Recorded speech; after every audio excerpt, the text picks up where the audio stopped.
राजा राम यादव उर्फ सम्राट।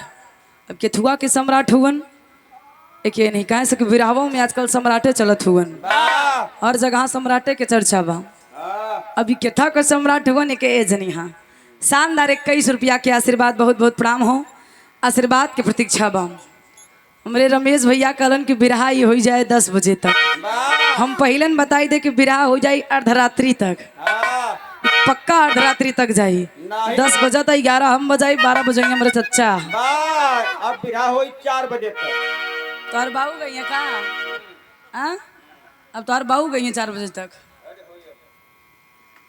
बड़ा सुंदर हमरे पूजनीय चाचा जी की तरफ से आप लोग बिरहा के आनंद लिहला, और हमारी छोटी बहन रुचि यादव की तरफ से शानदार बिरहा के आनंद। भगवान श्री रामचंद्र जी शिवलिंग के स्थापना कैलन और वो स्थान के नाम आज पड़ल रामेश्वरम, जहाँ पर लोग जालन पूजा पाठ करेलन। और पूजा करौलस के पूजवा के करौलस महापंडित रावण। ए बाबू सच्चो बात, एक बात सही रुचि बतौलिन कि अगर सही बात बोलता तो लोग के बुरा लग जाई। वास्तव में रावण जैसा विद्वान ना कोई रहल, ना कोई आगे होई। महापंडित महाविद्वान रहल और लोग ये बात के ना कहेलन। काहे खातिर जानत हुआ? उनकर जन्म राक्षस कुल में भइल रहे। ये से तब के जमाना भी हुए रहल, आज के जमाना भी हुए बा। तब के जमाना भी हुए रहल, आज के जमाना हुए बा। तब रहल राजा महाराजा अपने आप में ही वीर, और जे ना वीर रहे ओकरा में लड़ाई हो। लेकिन अब जातिवाद के लेके लड़ाई हो कहता।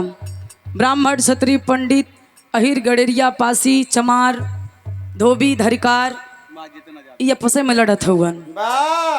बस तनी से तरीका बदल गई बा, लेकिन बा जमाना हुए। आई गुरुजी समय ढेर हो गई। हम चाहत बन एक आध 2 लाइन कोनो गीत बजा दा, एक छोटा सा बिरहा हो जाए।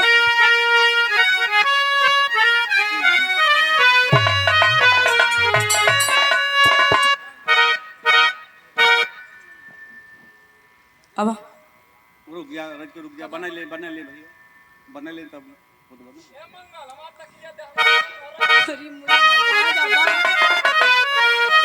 ना अब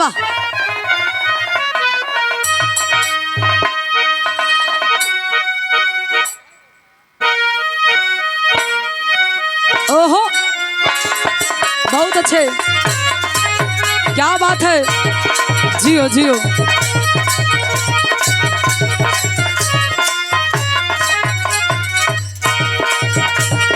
अनी से सब्र करा।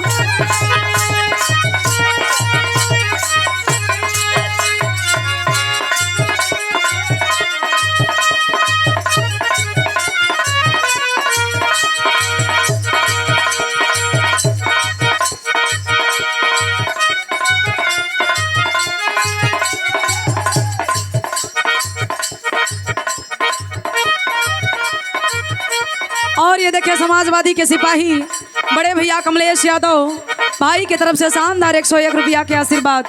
भैया के बहुत बहुत प्रणाम हो, आशीर्वाद के प्रतीक्षा बा। समाजवादी गीत के फरमाइश हो कहना बा।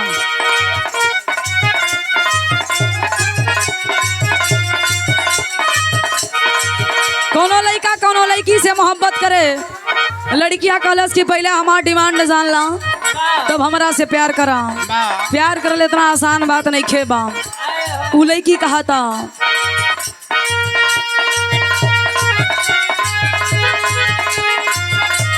कहे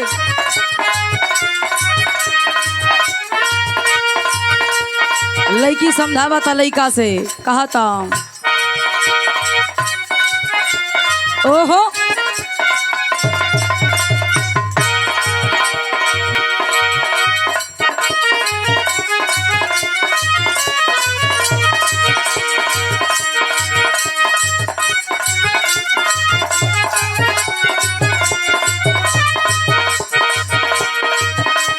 भर दे दही सोनामा के सेट चाही पटना में दू दू गो फ्लैट चाही भार दे सोनामा के सेट चाही पटना में दू कहे। दू गो फ्लैट चाही भार दे सोनामा के सेट चाही पटना में दू दू गो फ्लैट चाही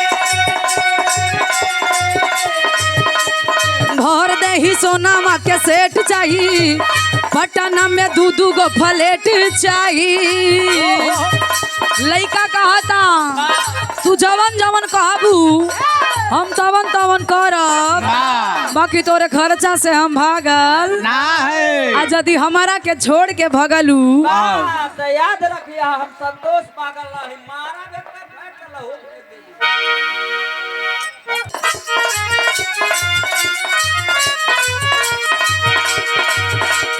भर दही सोनामा के सेट चाही पटना में दू दू गो फ्लैट चाही भार दे सोनामा के सेट चाही पटना में दू दू गो फ्लैट चाही जियो सोनामा के सेट चाही पटना में दू दू गो फ्लैट चाही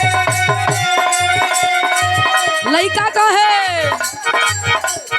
बना बुझ ढेर तू चिड़ई उड़न बाज हो ए करे जा बना बुझ ढेर तू चिड़ई उड़न बाज हो तब बुझली हमर हई रंग बाज हो बोझली हमारा धाम आया है रंग बाजो बोझली हमारा धाम आया है रंग बाजो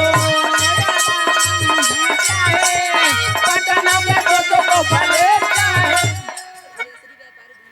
धर्म के गार्जियन श्री केसरी व्यापारी धनेपुर की ऐतिहासिक धरती से शानदार 101 रुपया के आशीर्वाद लइका कहता बन्ना बुझ ढेर तू चिड़ई उड़न बाज गो बन्ना बुझ ढेर तू चिड़ई उड़न बाज हो तब बुझली हमर हई रंग बाज हो बोझली हमारा धाम आया है रंग बाजो बोझली हमारा धाम आया है रंग बाजो अपना चिड़ैया उड़ी बाज उड़े वाला बा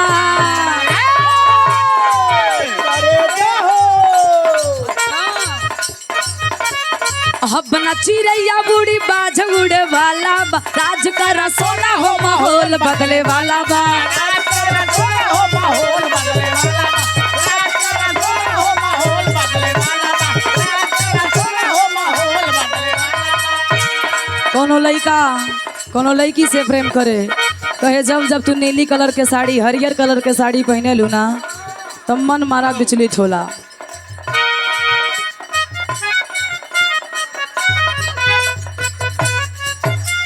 और ये देखिए सम्मान मिला धर्म के बड़े भैया बजरंगी यादव धौराहरा की ऐतिहासिक पावन सरजमी से शानदार 201 रुपया के आशीर्वाद पर छूके पहली की बा आशीर्वाद की प्रतीक्षा है कहे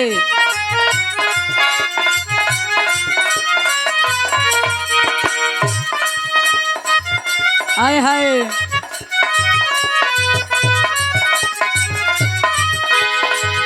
हर घर हरियारी लगलू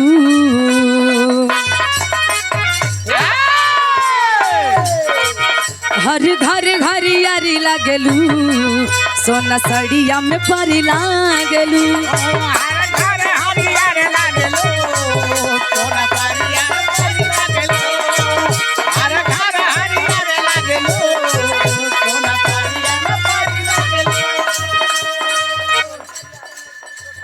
पंकज यादव मेडिकल स्टोर धनेपुर की ऐतिहासिक सरजमी से शानदार 51 रुपया के आशीर्वाद भैया के प्रणाम हो कहे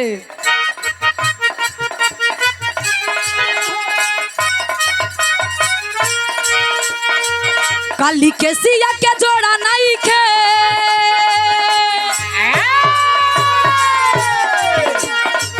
काली के सिया के जोड़ा नहीं खे जले वाला मार करी लागलू खट्टा मीठा रस भरी लागलू सोना सड़िया में परी लागलू खट्टा मीठा रस भरी लागलो तोरा परिया परी लागलो जियो खट्टा मीठा रस भरी लागलो तोरा परिया परी लागलो ई रहल नहीं की आ अच्छा भैया के कमलेश भैया हमरे खड़ा हुअन एक इच्छा बा के कहीं समाजवादी हो जाए। देखा सबकर मन होला, इ मंच राजनीतिक नहीं बा, इब्राहा के मंच है, सामाजिक मंच बा, यहाँ हर समाज के लोग हुवन। लेकिन अगर इच्छा बा तो हम समाजवादी पार्टी से जुड़ल बानी, हमरे कवि जी बैठल हुवन, हमरे गुरु जी, तो ऐसे चाहत बानी गुरु जी एक लाइन बजा दा समाजवादी के।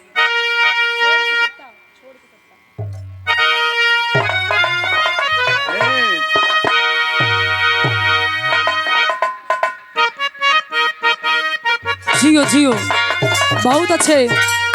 ओ हो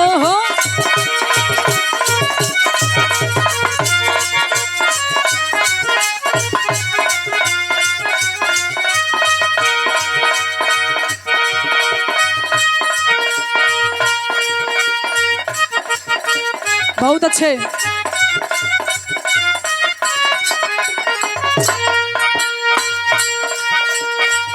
एक लाइन हो, 2022 बीत गईल, 24 बीत गईल, छोरबा चोरी कैलन, लेकिन 27 नजदीक बा। ये से एक लाइन हम कहब, कौन लाइन है गुरु जी?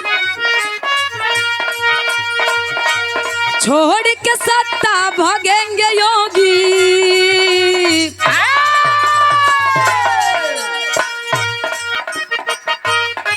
वाह।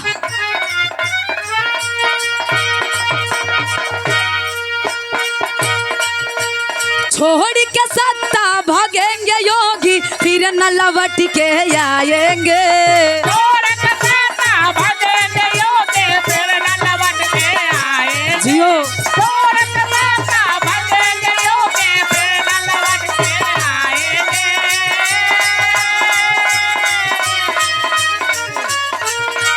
छोड़ के सत्ता भागेंगे योगी, फिर न लौट के आएंगे। गोरखपुर में जाएंगे, चाय खूब आएंगे। गोरखपुर में जाएंगे, सरनी खूब बजाएंगे। गोरखपुर में जाएंगे, सरनी खूब बजाएंगे। काहे खातिर? अखिलेश के राज रहे, राज रहे, राज रहे। अखिलेश के राज रखे, खुशगी समाज रखे, आज ना ही काल रखे, देशवा पे नाज रखे। लेकिन अब का होता? चोरावन के राज भइल, चोरावन के राज भइल, उहे सर ताज भइल, मारी नोटा बंदी से बंद सारा काज भइल। मोदी जी गुजरात में जाके टी स्टाल लगाएंगे। मोदी जी गुजरात में जाके टी स्टाल लगाएंगे। बहुत अच्छे। मोदी जी गुजरात में जाके टी स्टाल लगाएंगे।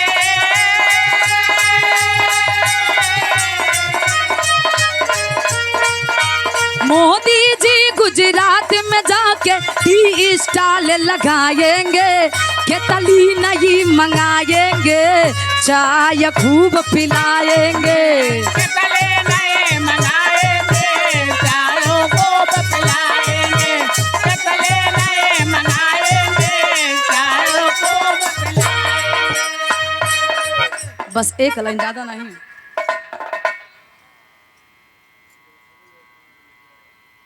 और ये देखें, धर्म के गार्जियन, धनेपुर की ऐतिहासिक धरती से श्री केसरी व्यापारी जी की तरफ से, हमरे केसरी चाचा की तरफ से शानदार 1100 रुपया के आशीर्वाद, बहुत बहुत प्रणाम हो। आशीर्वाद के प्रतीक्षा बा, उपस्थित जनता जनार्दन के पैर छू के पहले की भाई आशीर्वाद के कामना बा। एक लाइन ही हमार पर्सनल लाइन है, हमार गीत बा। हमरे गुरु जी बैठल हुवन भदोही की ऐतिहासिक धरती पे, जौने समय आदरणीय हमारे नेता श्री अखिलेश यादव जी का आगमन हुआ था 2022 में। वो समय मंच पे एक गीत के अपने लेखनी से संवरले रहलन, लिखले रहलन। गीत कवन बा?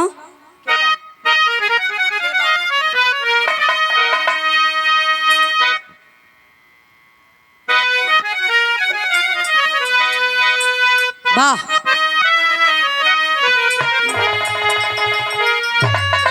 यह गीत हो। और के बा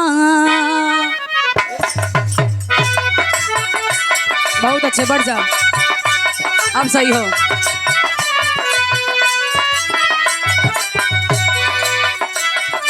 के बाई अखिलेश जैसे नेता पूछी लखे हूँ हमके बताए दा हो। के बालक ले सजैसे नेता पुछिल केहू हमके बताए दा जियो। हो। के बालक ले सजैसे नेता पुछिल केहू हमके बताए दा हो। हमके बताई दा तनी हमके बताए दा। हमके बता दो तनी हमके बता। हमके बता दो तनी हमके बता।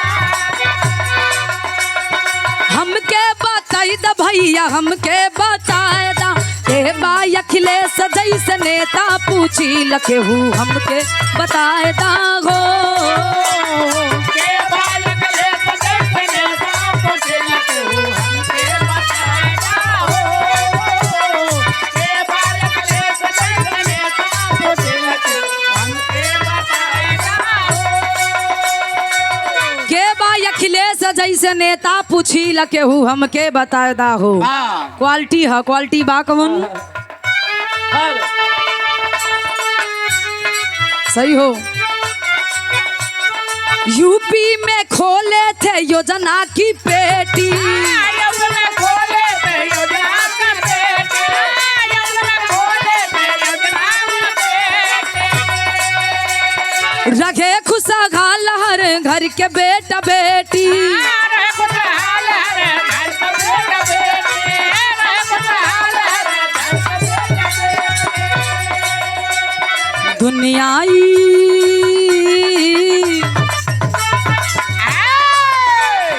दुनियाई बनल बा चहेता पूछी लखे हूँ हमके बताए दा हो। दुनिया ये बनल बा चहेता पुछिल केहू हमके बताए दा हो। दुनिया ये बनल बा चहेता पुछिल केहू हमके बताए दा हो।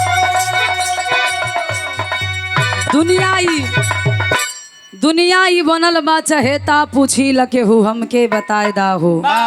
तनी से गड़बड़ी बा अपने समाज में बाकी ठीके बा। ओहे जौने दिन सुधर जाई वही दिन पक्का सरकार बन जाई। सरकार बनी बैठी है बस वो तनी से गड़बड़िया दूर हो जाए। ए भैया तमाम गीत है एक लाइन हम चाहत बानी गुरुजी माता बहन भी बैठल है बड़ी नीमन नीमन पुरान धुन तरज के आप लोग आनंद लेहला। एक आध दो लाइन पुरन की बजा देख बिरहा हो जाए बस।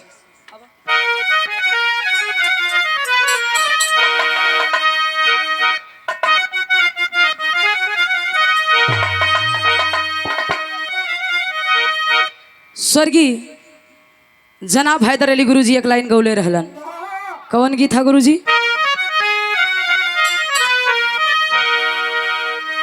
कहाँ यू है पेड़ा वही में बिरहा में गायन। एक पहले एक ठे गाय रहन बीरबल वाले बिरहा में अकबर बीरबल में। कौन गाय रहन गुरुजी? कहाँ अरे राम नचतई चली हे भैया नचतई चली ओहई बीरबल कई बेटी ही मिया नचतई चली।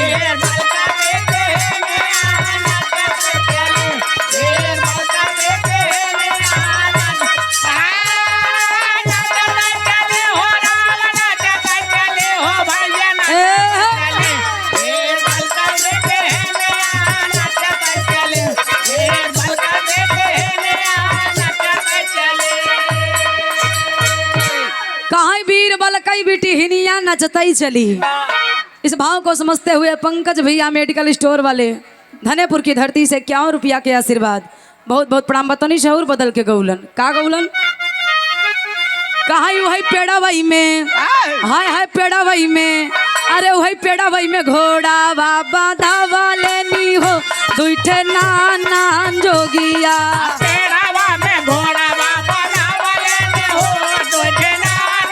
जियो घोड़ा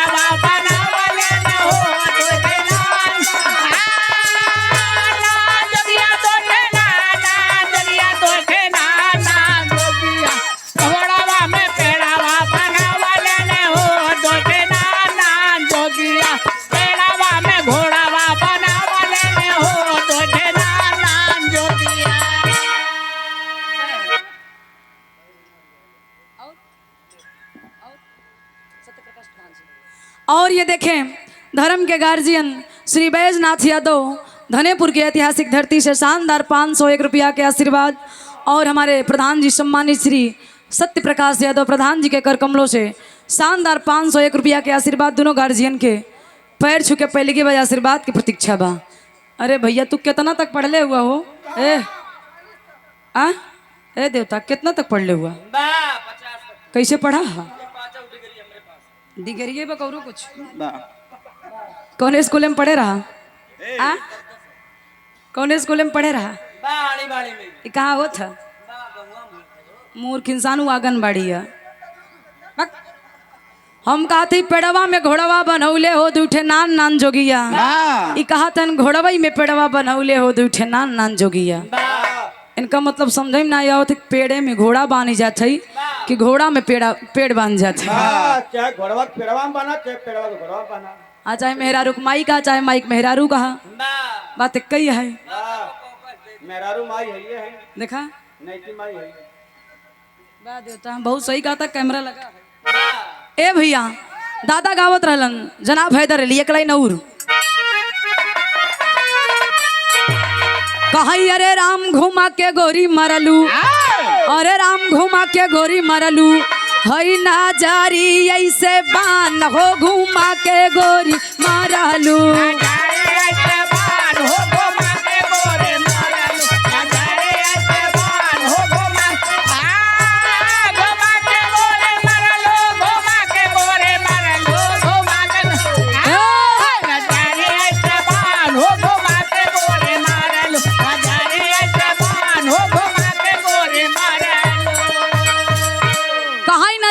से बान हो घुमा के गोरी एक लाइन लालजी लहरी गुरुजी गावत रहलन। रुचि बहुत निक गीत गौले ना पतरकू समरकू काहे जिंदगिया में तमाम गीत गौलन। एक लाइन औरी गावत रहलन जब कोनो लेडीज कलाकार हो यही गीतिया के उल्ट दे कैसे गावे जब कोनो लेडीज कलाकार रहे तब पतरकू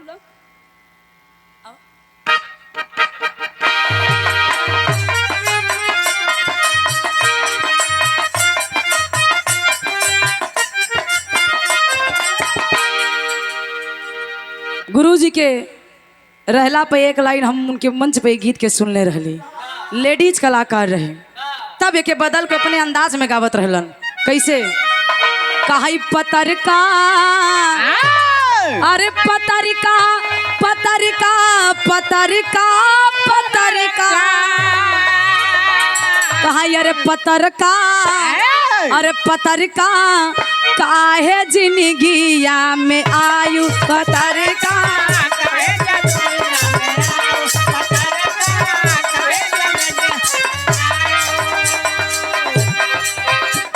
कहाँ बहुत अच्छे जियते जिंदगिया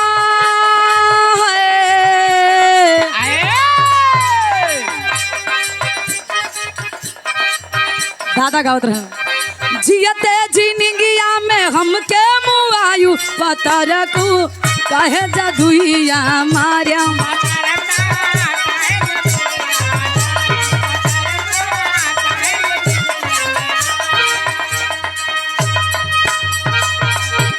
और इस भाव को समझते हुए हमारे गार्जियन श्री विजय प्रसाद यादव सेठ जी धनेपुर की ऐतिहासिक पावन धरती से शानदार 501 रुपया के आशीर्वाद पैर छू के पहलकी बजा आशीर्वाद की प्रतीक्षा है तनी से एक लाउन और बदल के गौलन कहाँ उड़त ये चिड़ैया एकरे पहले ही गीत के सुनले कहाँ रहलन ई माई बहन के गीत बा भोरे में 4 बजे उठ के जब जाते पे बैठे ना जाते पे बैठे तो कहा करिए बड़ी पिराता मन नहीं करता आज का ये बहनी लहाऊ तू तब लहावई का गावई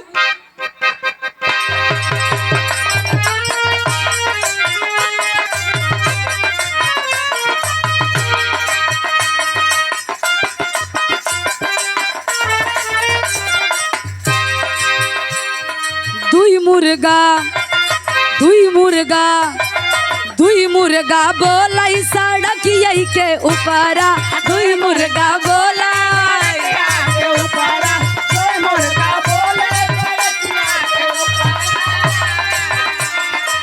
लाल जी लहरी गुरु जी कहन जब कर सक तू मुर्गा बोल सकत है न ढोल बा न हारमोनिया बा भोरारी के टाइम में तो हम कहे ना गा सकित ई गीतिया के ले जाके अपने अंदाज में ढाल के गायन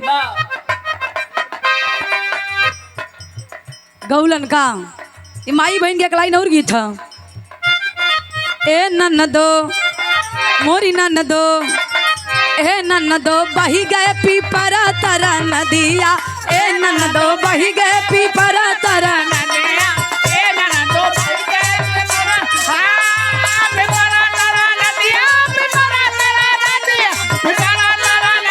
बहुत अच्छे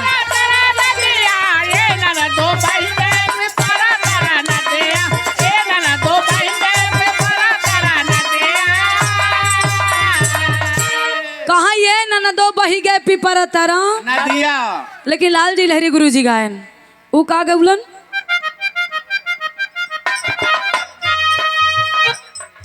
अच्छा देखा याद करो थे एक लाइन माई बहन और गावत रही में कैसे चला राजा ओहो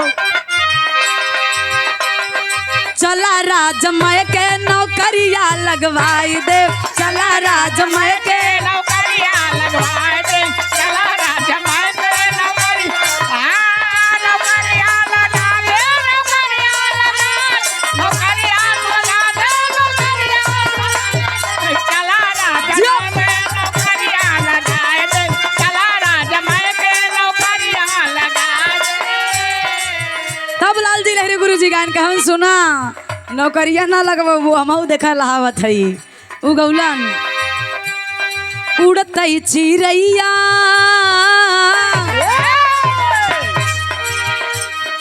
उड़तई चिरैया काहे मोरा बेईमानाऊ उड़तई चिरैया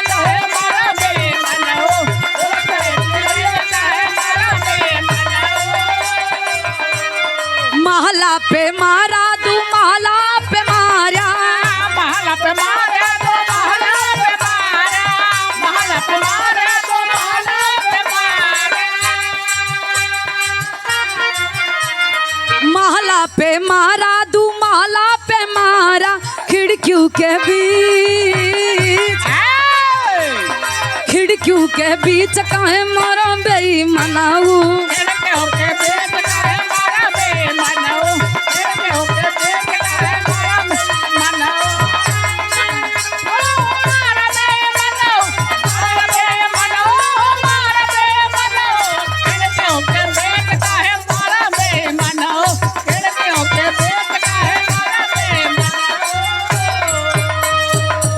कहाँ खिड़कियों के बीच काहे मारा बेई एक लाइन दादा राम कैलाश गुरु जी गावत रहलन उ का गौलन भैया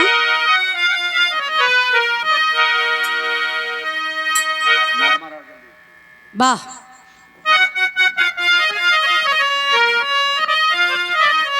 बहुत अच्छे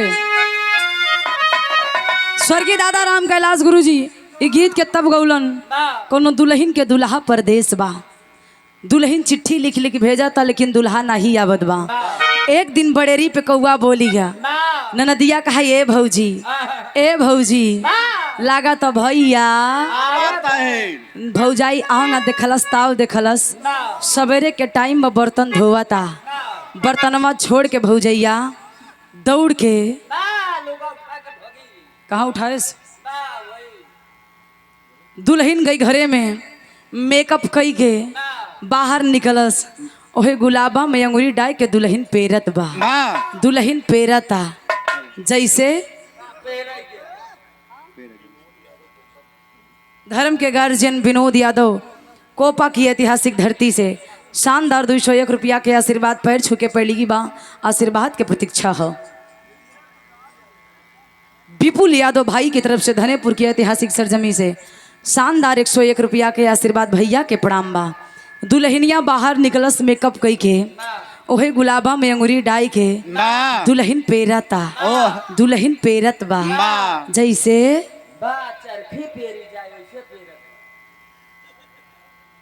चरखियों पर जाता दुल्हन अपने पिया के याद में पेरता कहे एक लाइन का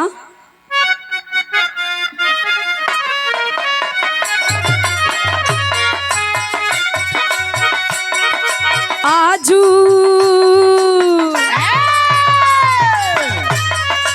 आजू बड़री बोलई कागा हो जना राजा जी आई है आज बड़े बोले कागा हो जना राजा दिया आज बड़े बोले कागा हो जना राजा जना दुल्हा जी आई है जना बालम जी आई है दुल्हन कहा था राह जो होत है लागत या संकेत मिलल बा आज हमार पिया परदेसिया आ जाई हाँ उ कहे मोर मना मोर मना मोर मना मोर मना सजवई से लागा हो जना राजा जी आई है मोर मात जवई से लागा हो जना राजा दिया मोर मात जवई से लागा हो जना राजा